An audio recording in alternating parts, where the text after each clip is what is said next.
What did Roman Polanski do other than like is there anything new? I thought this was like an old news, like everyone knew I would say a lot of it was old news. I kind of did like a kind of story about his entire life. It wasn't just that, but obviously that came up. There are a lot of other stories of like recent sexual assault allegations and like lawsuits and stuff. There was this Israeli journalist who created a website called like, it was like I got touched by Polanski.com or something. And it was like it was like a compilation of all the people who got touched by him, supposedly, allegedly. But I mean, his story in general is just super, super fascinating. Did you talk about when he got the standing ovation at the Oscars a few years I did. back? Yes. Good. Yeah. Unfortunately, the Oscars, I tried to include like the full clip with the audio of Harrison Ford being like Roman Polanski, and everyone's like, yeah. You see like Martin Scorsese, he's like, but unfortunately, I had to cut the audio of the clip out. But I did have it in there. Yes. Why were they cheering him? Are there two sides to this? For his Lifetime Achievement Award. He boned a 13-year-old though, right? Is that one? Yeah, but he made Rosemary's Baby. He made Chinatown. This is one of the greatest directors of all time. He's an artiste. Rosemary's Baby was the 13-year-old. They were cheering him on for The Pianist. That was when that happened. Rosemary's Baby actually also about SA. It's The Pianist. It's about allowing the Satan to bone your wife. There's a scene where like the wife wakes up after she's been raped by the devil, and she's like, "Oh, what happened? What happened last night? I feel I was like drugged or something." He's like, "You passed right out, honey. I'll be honest, I took some liberties. It had a fun like necrophilia vibe." And he walks out of the room. It's like, oh, this guy scratches on her back from the devil. I guess he is the devil. Yeah, he is the devil. Yeah. Taylor, do you know much about Roman Polanski? I think I might be confusing him with someone else. That there was another Hollywood guy that like married his own stepdaughter who was also underage. You're thinking of Woody Allen. Woody Allen. Okay. I'm also conflating the two. Can you help me get the story straight? I forget which part belongs to which. So Roman Polanski, what he did was he survived the Holocaust. He like grew up during it. His like parents were in concentration camps. His mom was killed at Auschwitz, actually. Mm-hmm. After that, he started making movies, during like the Soviet bloc, basically in Poland. He then came over to the States after making some movies. He made Rosemary's Baby, which is like a very influential horror movie, as Kyle stated. I haven't seen the full movie. I've seen scenes of it. I haven't seen it all. Heard it's good. He made Chinatown, which is a great movie. That is a great movie. Really, really fucking good. Yeah, definitely. As far as the stuff that I've seen from him, it's got Jack Nicholson in it. It's some people consider it the greatest screenplay ever made. I don't know about that, but it is really, really fucking good. Also, very depressing ending. I will say a lot of his movies don't have a very like. I don't want to spoil it, even though it's like fucking 70 years old. Because if you haven't seen it, if you haven't seen it, it's an experience if you watch it. Yeah. But essentially, it's Jack Nicholson's a PI, and he's investigating what's going on with the water supply in California and Los Angeles, and investigating some murders connected to it. But I don't want to go further than that. But very good movie. The movie has such a fucking dour ending, and the final line is, forget it, Jake. It's Chinatown, and it's basically just like, this story where this guy goes into the situation, being, I would say, because he's a PI, he's not a policeman. He's like a guy who's doing investigation out of self-interest. His job is to investigate people who are cheating on their spouses. And then he gets involved in the story, and he tries to like be a hero, tries to fix things. And basically the moral, the end of it is it's all fucked. So just give up. It's pretty brutal. It's bigger than you. It's all evil. You're just you can't change anything. Deal with it. Yeah. Right. First very down. Half of your Chinatown explanation, I had to figure out that we're not talking about Big Trouble in Little China. With no, different movie.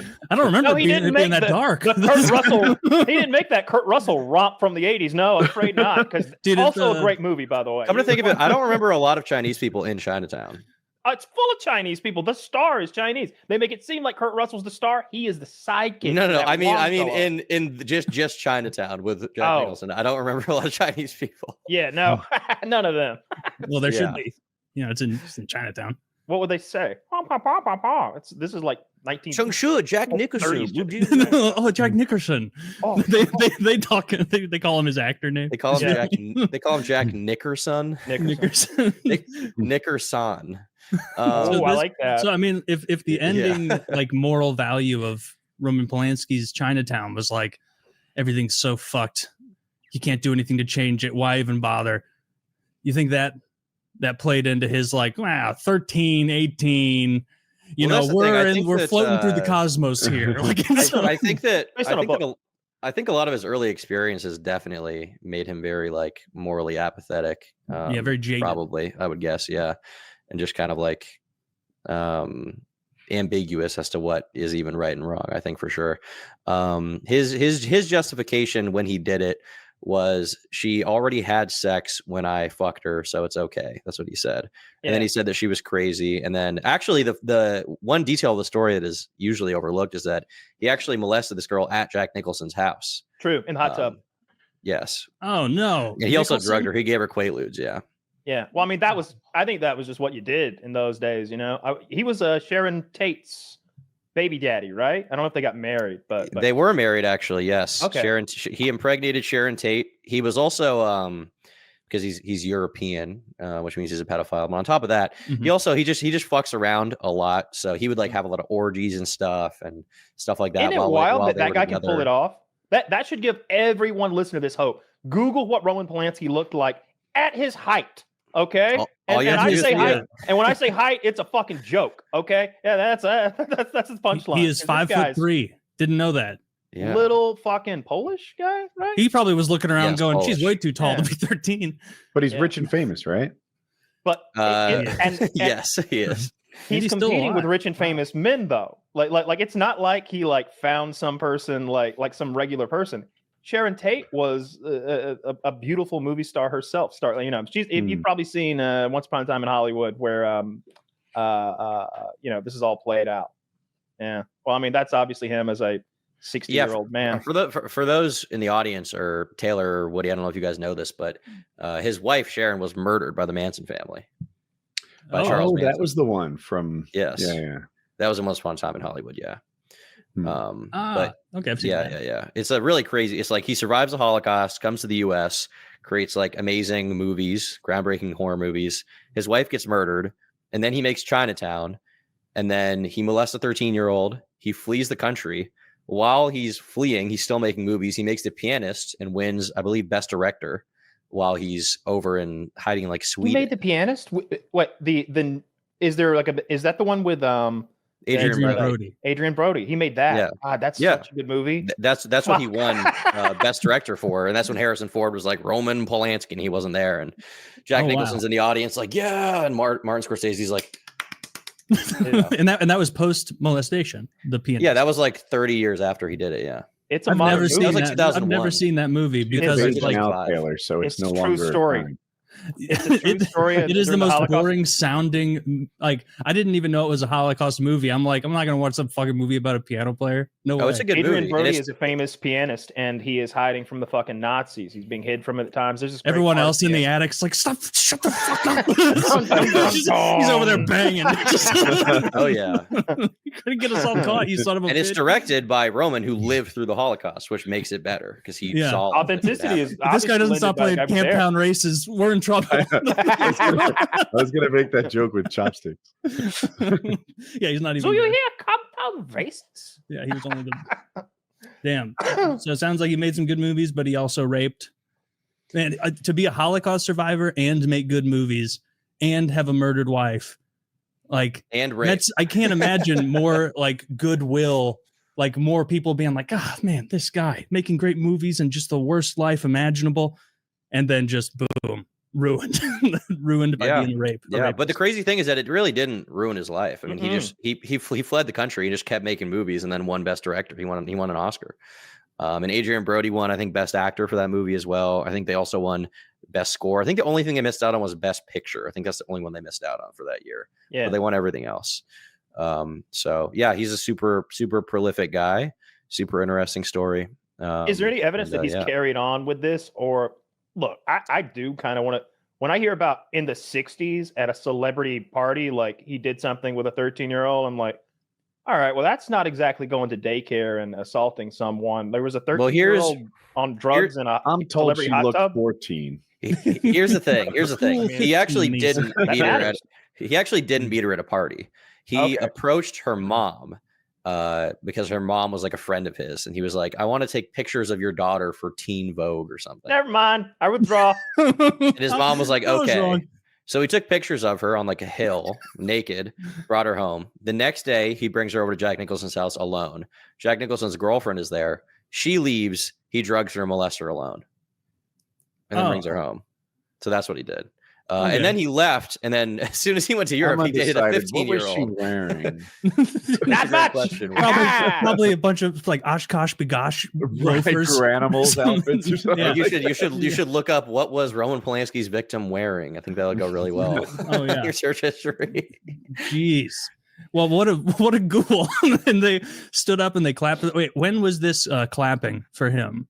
Like post or 25 years ago? Was it before the molestation was like 1973. The clapping was 2005. The standing ovation. Okay. Yeah. And then like super respected director. What's the take on him since like the Me Too thing? Do they try and like hide him, or when Me